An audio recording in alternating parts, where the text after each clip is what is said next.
Imagina un país donde los trenes cruzaban miles de kilómetros, mientras muchos ni siquiera sabían leer. Donde las ciudades brillaban con electricidad, pero en el campo reinaba el hambre.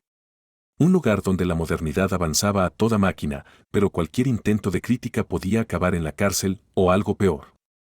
¿Era esto el precio del progreso?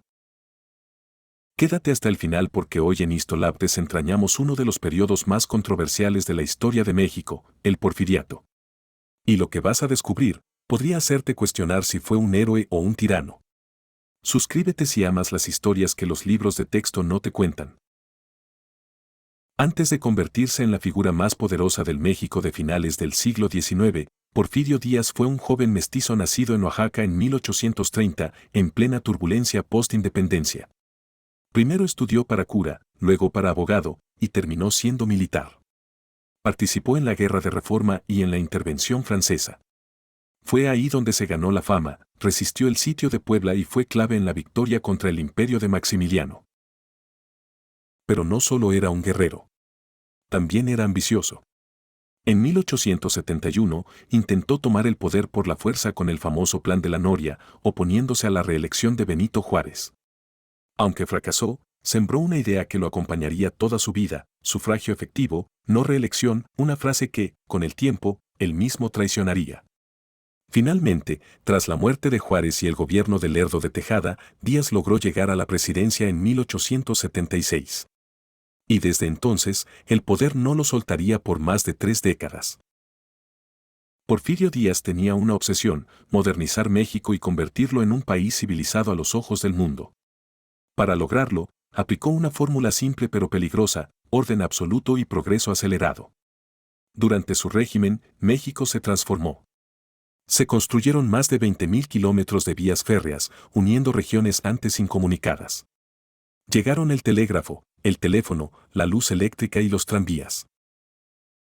La capital se llenó de edificios de inspiración francesa: el Palacio de Bellas Artes, el Ángel de la Independencia, el Paseo de la Reforma. México quería parecerse a París, y lo estaba logrando. La economía creció con fuerza. Se incentivaron las inversiones extranjeras, se explotaron minas, se desarrollaron industrias. Por primera vez, México parecía estar saliendo del caos del siglo XIX. Pero había un problema. Ese progreso no era para todos. Mientras una élite vivía con lujos importados de Europa, la mayoría del pueblo sufría en silencio. Los campesinos eran despojados de sus tierras mediante leyes como la de desamortización o la de terrenos baldíos. Las tierras comunales de los pueblos indígenas pasaron a manos de hacendados y empresarios. Así nació el sistema de tiendas de raya, donde los trabajadores vivían endeudados de por vida. Los obreros apenas sobrevivían con salarios miserables, sin derechos laborales ni condiciones dignas. Las huelgas eran prohibidas. Si protestaban, eran aplastados con brutalidad. Y la libertad de expresión era solo un mito. La prensa estaba controlada, y los opositores eran encarcelados, exiliados o simplemente desaparecían. México crecía, sí, pero lo hacía sobre una base de desigualdad y represión. Díaz sabía lo que hacía. No solo era un hombre de armas, también era un maestro de la política.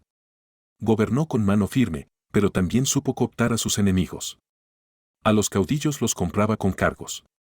A los periodistas los seducía con subvenciones. A los empresarios les daba libertad total, a cambio de apoyo.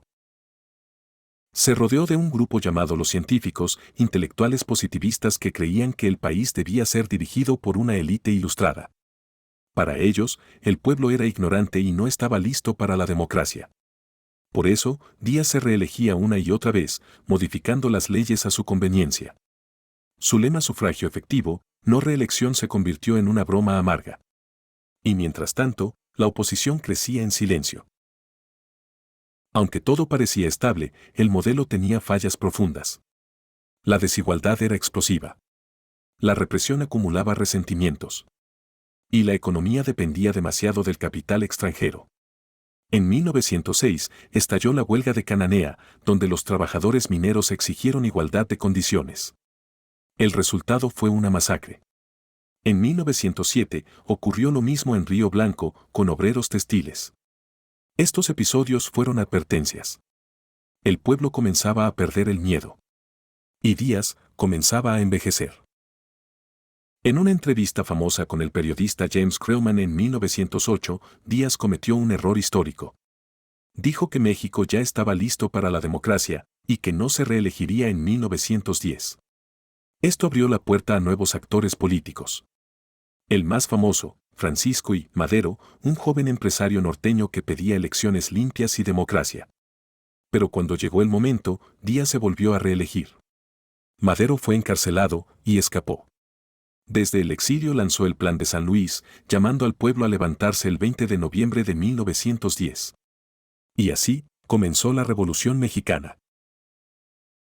En 1911, tras meses de rebelión, Díaz renunció. Su salida fue casi poética, abordó un tren rumbo al exilio, dejando atrás un país dividido, dolido, pero también despierto. Murió en París en 1915, sin haber pisado de nuevo su patria. Su legado quedó envuelto en contradicciones. El porfiriato no puede juzgarse solo con una etiqueta. Fue una época de grandes avances tecnológicos, de modernización, de crecimiento económico, pero también de autoritarismo, represión y desigualdad brutal. Gracias al porfiriato, México entró al siglo XX con infraestructura, ferrocarriles, telégrafos, universidades, museos y desarrollo urbano. Pero también con heridas sociales profundas, un sistema elitista y un pueblo cansado de no ser escuchado. La revolución que siguió fue, en gran medida, una reacción al modelo porfirista.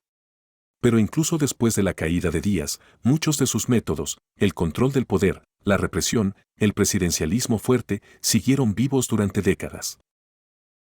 Uno de los aspectos menos mencionados del porfiriato es la compleja relación entre la Iglesia Católica y el régimen.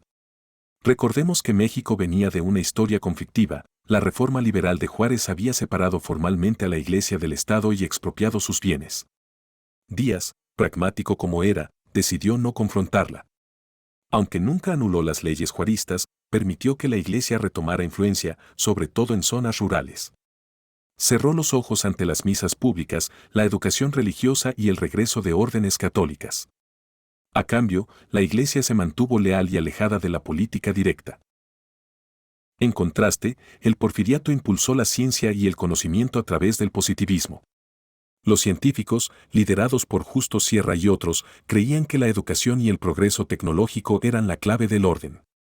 Se fundaron instituciones como la Universidad Nacional, hoy UNAM, el Observatorio Astronómico Nacional, y se promovió la profesionalización del magisterio. Pero ojo, esta educación era, en buena parte, para las élites. El pueblo seguía marginado. Díaz consolidó así un extraño equilibrio entre tradición religiosa y culto a la ciencia, pero sin democratizar el saber. Otro legado contradictorio del porfiriato fue la brecha entre ciudad y campo. Las grandes ciudades como Ciudad de México, Guadalajara o Monterrey se convirtieron en vitrinas de modernidad, tenían luz eléctrica, tranvías, teatros, cafés, bulevares, museos, hasta cine. Pero en el campo, la realidad era brutal. Las haciendas eran verdaderos feudos, donde los peones vivían como en la Edad Media. Eran explotados sin descanso, sin acceso a justicia ni educación. El campo no solo producía alimentos, también era clave en la economía, caña de azúcar, henequén, algodón, maíz, todo controlado por unos pocos. Los indígenas, en particular, sufrieron un despojo sistemático. Muchos fueron esclavizados de facto.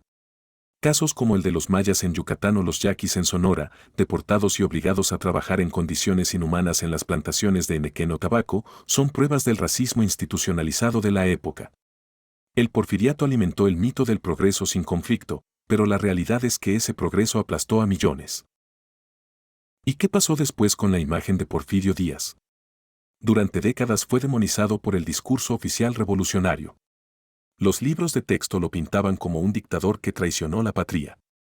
Sus retratos fueron retirados, sus monumentos ocultados, y su tumba quedó en el exilio, en París. Pero con el paso del tiempo, surgió una relectura más equilibrada. Algunos lo reivindican como el hombre que sacó a México del caos. Otros lo siguen viendo como un represor al servicio de los intereses extranjeros. En años recientes, incluso ha habido debates sobre traer sus restos de vuelta a México. Algo que divide profundamente a historiadores y a la sociedad. Lo cierto es que el porfiriato dejó una huella imborrable. Marcó la arquitectura, la economía, la política, la educación, la cultura y hasta la forma en que entendemos el poder. Como todo periodo histórico complejo, no cabe en una sola etiqueta. Histolovers. Volvamos al principio. ¿Era el porfiriato un ejemplo de progreso o una dictadura disfrazada de elegancia? La respuesta no es simple. Porque Díaz modernizó a México, sí, pero lo hizo a costa de miles de voces silenciadas. Fue el artífice de un país que brillaba por fuera y sangraba por dentro. Como dijo el propio Porfirio, poco antes de morir, Madero ha soltado al tigre. A ver si puede controlarlo. El tigre, claro, era el pueblo mexicano. Y esa es una lección que aún hoy, más de un siglo después, sigue vigente. Si este video te hizo pensar, deja un comentario con tu opinión. ¿Crees que Díaz fue un visionario o un dictador? Da un like, comparte con tus amigos y suscríbete para que más personas descubran la historia con una nueva mirada. Nos vemos en el próximo episodio de Histolab, donde el pasado nunca está tan muerto como parece.